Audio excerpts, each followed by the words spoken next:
दिव्यां परां सुधवलारुणचक्रताप्तां मूलादिबिन्दु परिपूर्णकलात्मरूपां स्थित्यात्मिकां श्रीनिधनुस्सरपाशहस्तां श्रीचक्रतां परिणतां सततं नमामि। ओम ह्रीं श्रीं श्री परदेवतायै नमः। भूपुस्त्रिवित्तकमथेन्दुकलारविन्दम् अष्टारकञ्चमनुकोणमथो दशारं दिक्कोणकञ्च गजकोणमथ त्रिकोणं वन्दे च विन्दु सहितं परयन्त्रराजम्। ओम ह्रीं श्रीं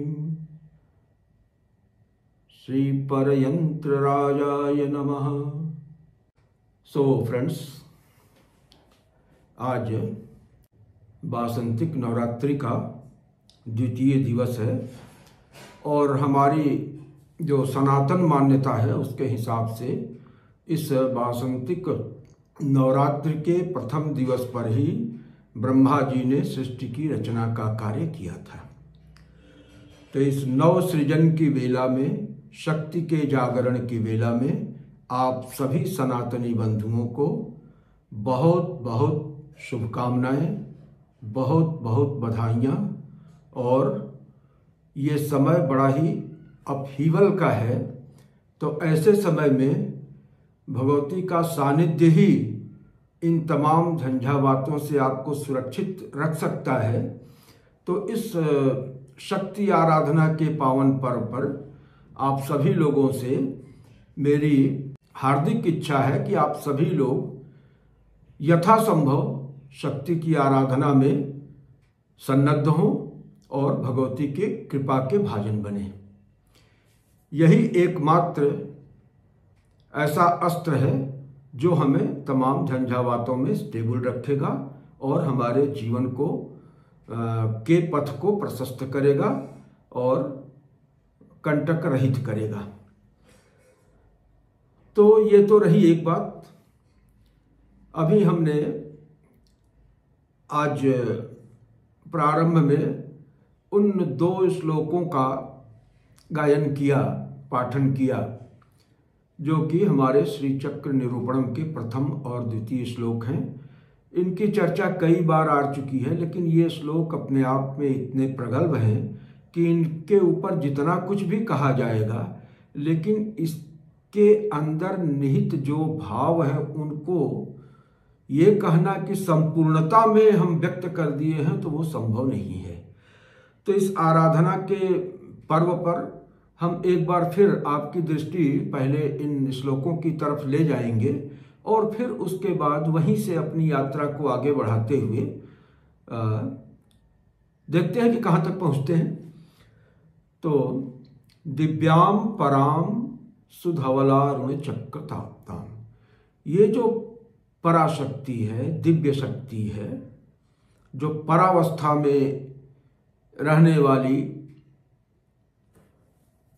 पारमेश्वरी इच्छा शक्ति है, तो वो धवल और अरुण 2 तरह की रेखाओं के रूप में अपने आप को पुरस्सर करती है।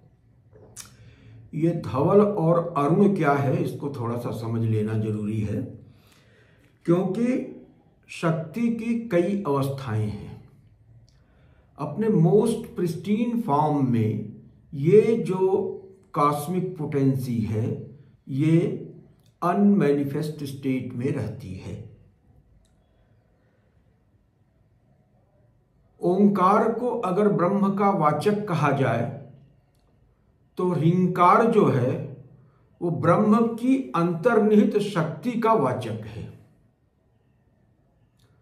तो एक ब्रह्म हो गया और ब्रह्म का वाचक हो गया।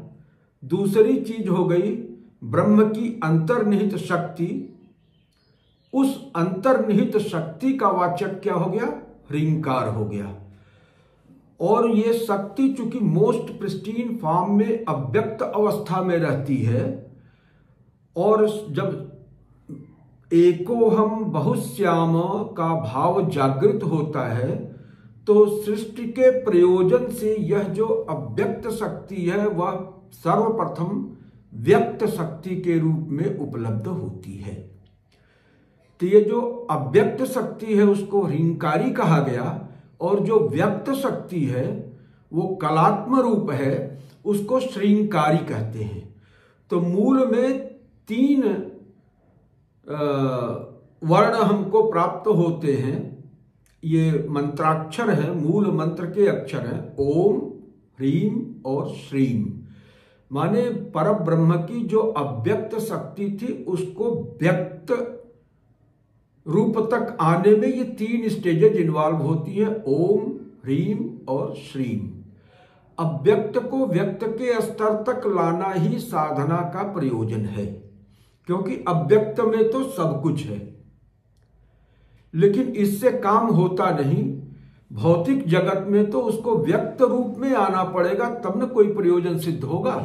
तो उस अव्यक्त सत्ता को व्यक्त के स्तर पर लाने के लिए प्रयत्न जो किया जाता है वही साधना है। उसके लिए जो विहित मार्ग है वही साधना मार्ग है। तो परब्रह्म की जो अव्यक्त नामनी शक्ति है, अव्यक्त नामनी परमेश शक्ति साध्य विद्या त्रिगुणात्मिका परा कार्यानुमेया सुधियैव माया माया जगत सर्वमिदं प्रसूयते। तो ये जो अव्यक्त नामनी शक्ति है उसको व्यक्तता मापन्न करने के लिए हमको साधना करनी पड़ती। अव्यक्त को व्यक्त कर लेना ही साधना का प्रयोजन है। तो इसके लिए मंत्र क्या बना, साधन क्या बना, ओम ह्रीम श्रीम। इस ओम ह्रीम श्रीम इस मंत्र को त्रैक्षरी विद्या भी कहते हैं, इसको तुरीय गायत्री भी कहते हैं। तो गायत्री का जो तुरीय पद है, गायत्री में 4 पद होते हैं, तो 3 पद तो सबको मालूम है, लेकिन चतुर्थ पद जो आता है परोरज से सावधोम, उसका जो तुरीय गायत्री को सम्मिलित करके चतुष्पदा गायत्री का जो मंत्र बनता है वो ओम ह्रीम श्रीम ही है। उस अव्यक्त शक्ति को अपने प्रयोजन के सिद्धि के लिए व्यक्त करना। और जब वो शक्ति व्यक्त हो जाती है तो फिर शक्ति का स्वभाव ही है क्रियाशीलता, वो कार्य करेगी। तो आपसे प्रसन्न होकर व्यक्त हो रही है तो आपके प्रयोजन को सिद्ध कर देगी। तो बात क्या हो रही थी कि दिव्याम पराम सुधवलारुण चक्र ताप्ताम। तो ये अव्यक्त स्वरूप के बाद फिर जो है व्यक्त हुआ। अब व्यक्त के बाद ये व्यक्त स्वरूप भी त्रिगुण साम्य की अवस्था में है, लेकिन त्रिगुण साम्य की अवस्था जब तक रहेगी शक्ति की, तब तक विश्व प्रकट नहीं होगा, वो शक्ति के गर्भ में रहेगा। तो विश्व को शक्ति के गर्भ से बाहर लाने के लिए फिर उसके बाद उस शक्ति के त्रिगुण स्वरूप को अलग अलग रूप से महाकाली, महालक्ष्मी, महासरस्वती के रूप में प्राप्त करना होगा, ब्रह्म विष्णु रुद्र के रूप में प्राप्त करना होगा। तो ये बिंदु से जो त्रिकोण बनता है, तो ये बिंदु के अंतर्गत जो शक्ति है, उस शक्ति के गर्भ में जो सत्व रज और तम ये 3 गुण छिपे हुए हैं, वो 3 गुण जब अपना अलग अलग प्रभाव बिखेरते हैं तो उस केंद्रीय जो एक बिंदु है उससे 3 दिशाओं में 3 बिंदु जो है वो उनका विसर्ग होता है, और इन 3 बिंदुओं को मिला देने से ही त्रिकोण की सृष्टि होती है। माने प्रारंभ में त्रिकोण बिंदु के गर्भ में है, और गुण विक्षोभ की दशा में, गुण के प्रकटन की दशा में पृथक पृथक जब उनका अस्तित्व प्रकट होता है तो बिंदु से 3 बिंदु निकले 3 दिशा में, और वो 3 बिंदु ही त्रिकोण की सृष्टि करते हैं। तो बिंदु से हो गया त्रिकोण। तो इस तरह से बिंदु से त्रिकोण की रचना होती है। सुधवलारुण चक्र ताप्ताम। तो ये 3 बिंदु निकले, तो 2 बिंदु जो धवल और अरुण की चर्चा इसमें हो रही है। तो धवल और अरुण, धवल जो सतोगुण है, उस सतोगुण की क्या खासियत है कि वो दर्पण की तरह से निर्मल होता है, तो उसमें ब्रह्म का मतलब कि जो बोध स्वरूप है, उस बोध स्वरूप की छाया पड़ती है। लिहाजा स्वबोध न होने के बावजूद भी वो बोधवत कार्य करता है, उसमें बोध प्रतिबिंबित होता है और इस कारण वो ज्ञानात्मिका शक्ति के रूप में काम करता है हमारे इस शरीर के अंतर्गत। तो ये हो गई ज्ञानात्मिका शक्ति। और यही ज्ञानात्मिका शक्ति जब क्रियात्मक होती है, सृष्टि की ओर प्रवृत्त होती है, गतिमान होती है, गतिशील होती है, तो यही रजोगुण से संपन्न हो जाती है। और रज जो है वो क्रियाशीलता का द्योतक है। अब इस रज के भी स्तर भेद हैं, मंद है, मृदु है, मंद है और तीव्र है। तो मृदु, मंद और तीव्र इस तारतम्य के अनुरूप उसमें क्रिया होती है ना, जिसको क्या कहते हैं, अघोर, घोराघोर और घोर, है ना। रौद्री क्रिया जब उसमें प्रारंभ होती है तो वामा, ज्येष्ठा, रौद्री।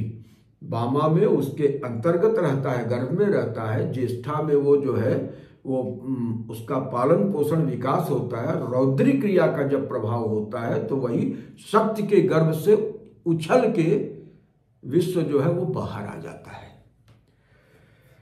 तो बाहर आने के लिए उसको ठोस आधार चाहिए। तो यहां तक तो सुधवल और अरुण, ये दो रेखाओं की बात हो गई कि सुधवल और अरुण।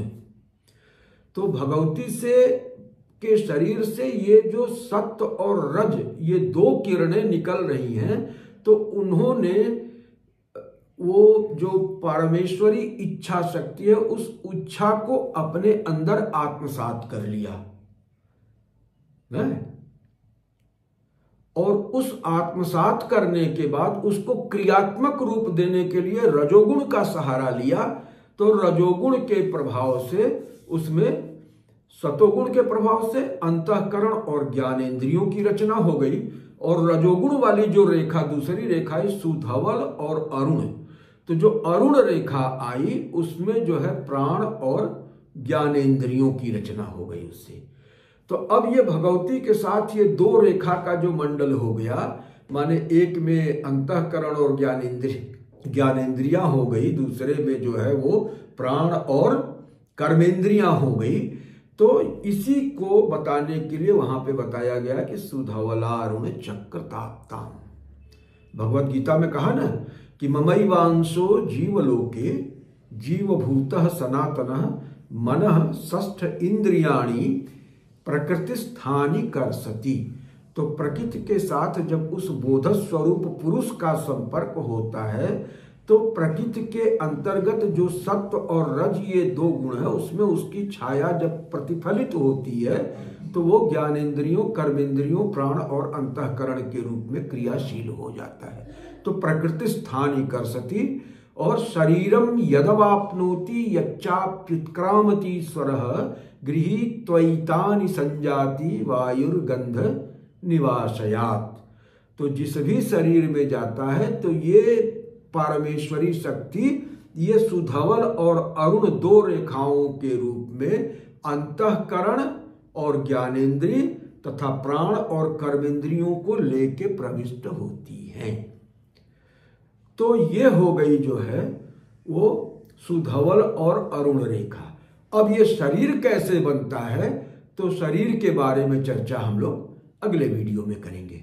इन्हीं शब्दों के साथ हम इस वीडियो को यहीं पे पूर्णता प्रदान करते हैं। ओम पूर्णमदः पूर्णमिदं पूर्णात् पूर्णमुदच्यते पूर्णस्य पूर्णमादाय पूर्णमेवावशिष्यते।